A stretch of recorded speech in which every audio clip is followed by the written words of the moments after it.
Hier, frische Munition! What? My bullets didn't hit. Hier, Munition für dich!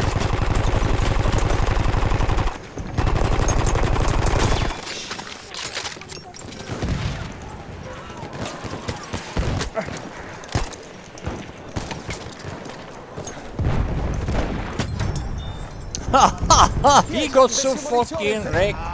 Hi guys, it's Mattias, and in today's video I'd like to talk to you all about why I believe Battlefield 1 was such a massive success and why the later games Battlefield 5 and Battlefield 2042 never came close to that. Now, if you never played any of these games, you just watched them, it's very difficult to see why one game is so much more popular than the other two. It's also safe to say that the Battlefield series is visually extremely good. Battlefield 1, which this gameplay is from, was released in 2016, and a big part of its success, or a big part of the failure of the following Battlefield, Battlefield 5, was that Battlefield 1 was made just before wokeness and political correctness had gone so far that it seriously infringed on the creativity of filmmakers, artists, and also game developers. Now, the Battlefield franchise, which is made by DICE that is owned by EA, is created by a game engine called Frostbite, and there are a variety of different versions of it, just like with the Unreal Engine and Unity, which is also constantly being updated.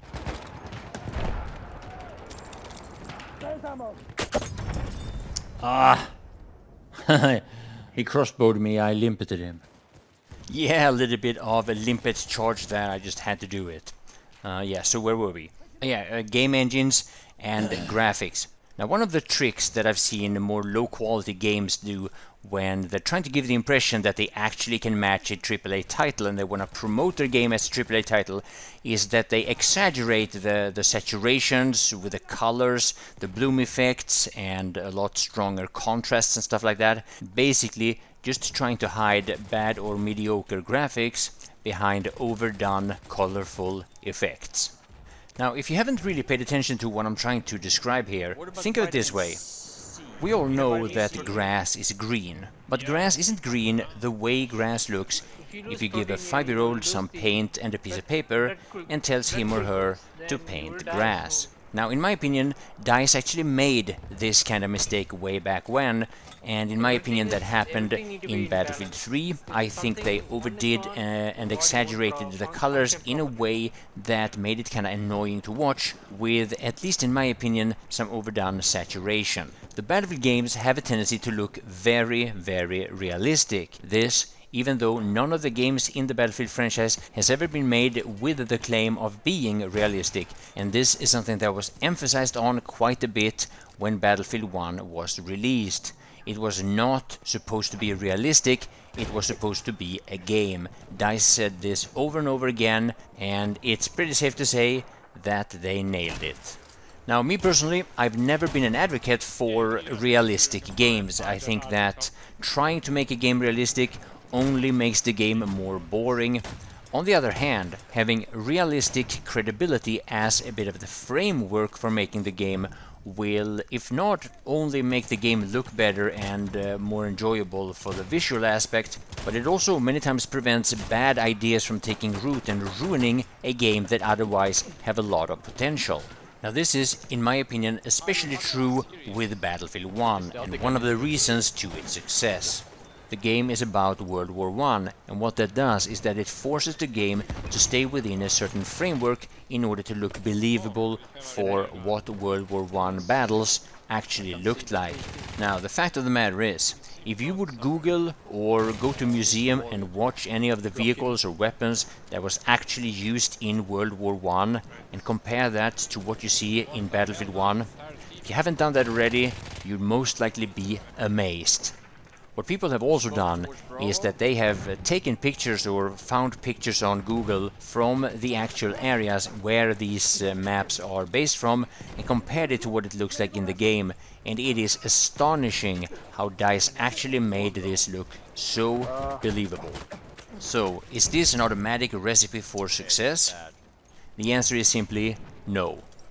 First and foremost, making a game as good and as good looking and as believable and as enjoyable as Battlefield 1, I would say there are few people on the face of this earth that actually can put that together.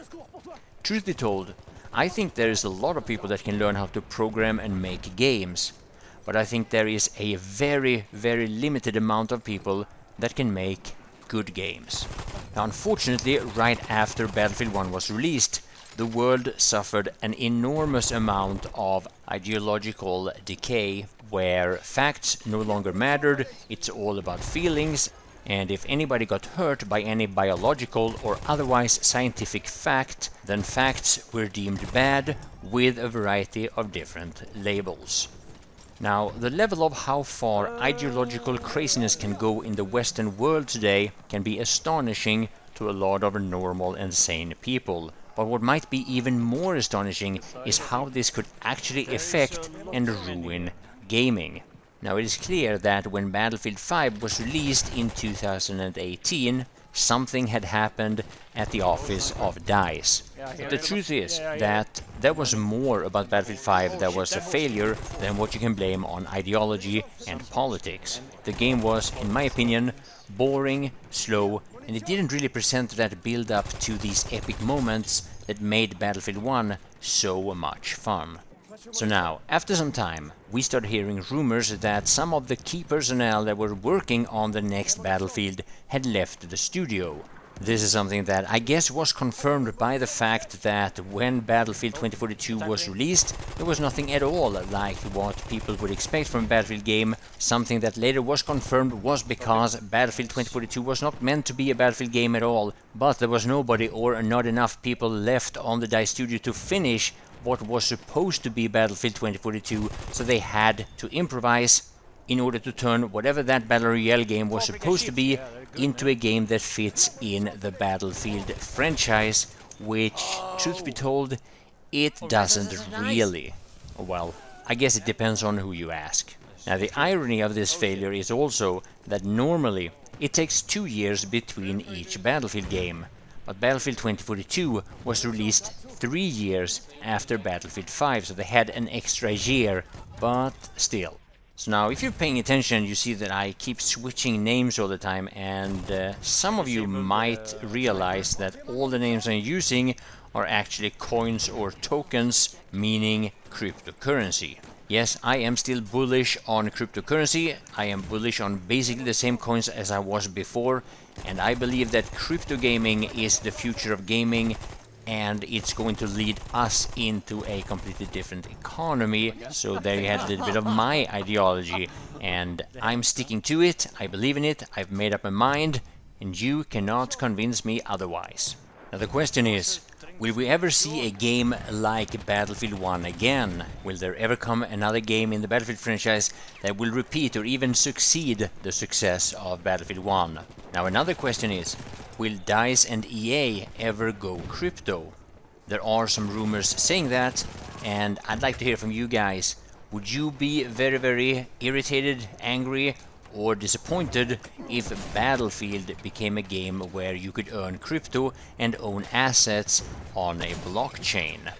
Now another question is, since we have seen several maps from games like Battlefield 3 and Battlefield 4 in Battlefield 2042, do you guys believe that DICE are going to make a kind of reissue with Battlefield 1? Maybe take what they have and just expand on it? I would ask if this is something you guys would look forward to, but I'm not gonna ask that question because I know the answer already. Most of you want nothing but Battlefield 1 to be back in DICE's focus again, and we are all allowed to hope that not only that will happen, but that it also will be an improvement of what we played starting off in fall of 2016. Anyway, I want to thank you all for watching. I hope I will see you all when I come back from the Philippines, or well, better yet, if I see you on my In Real Life channel while being in the Philippines. That would be amazing, so check it out if you have the time, if you're interested. Anyways, Big thanks for watching.